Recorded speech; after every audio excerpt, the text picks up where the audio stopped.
আজকে বিকেলবেলায় মিহিরানির ছাদে যাওয়া হয়নি, একটুখানি বেটাইমে ঘুমিয়েছিল, তাই জন্য আর ছাদে ঠিক যাওয়া হয়নি। তাই ভাবলাম বিকালবেলা একটুখানি ওকে নিয়ে বেরোই, দু একটা কেনাকাটারও ছিল, তো ওকে নিয়েই একবারে যাব। ভাই এসছিল, আর এখন নতুন জিনিস হয়েছে, মামাকে দেখলে সব কিছু মামা করিয়ে দেবে, জামা পরিয়ে দেবে, টিপ পরিয়ে দেবে, জুতো পরিয়ে দেবে। আর এই করে করে ভাইয়েরও কিন্তু একটু একটু অভ্যাস হচ্ছে, পারে না যদিও বা, তাও চেষ্টা করছে, এটাই অনেক। আমার ভাইকে চট করে বললে কোনো কাজ করতে চায় না, কিন্তু মেয়ে যদি কোনো কথা বলে সেটা দেখছি টুক করে শুনে নিচ্ছে, ভাগ্নি বলে কথা।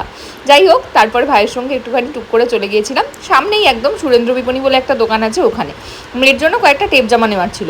কিন্তু গিয়ে দেখলাম সেরকম নতুন কোনো কালেকশানই নেই, যা পুরোনোগুলো সেগুলোই আছে, তার মধ্যে থেকে দু তিনটে পছন্দ করে আনলাম। আর আসার সময় এইটা দেখে সেই নেবেই বায়না, তার জন্য এটাও নিয়ে এসেছি সঙ্গে করে। আর রাত্রিবেলায় অরিন্দম বানিয়েছিল এরকম একটা চিলি সোয়াবিন, দারুণ হয়েছিল খেতে। সারাদিনের যে মুড অফটা ছিল, রাত্রিবেলায় এটা খেয়ে কিন্তু মুডটা একদম ভালো হয়ে গেছিলো।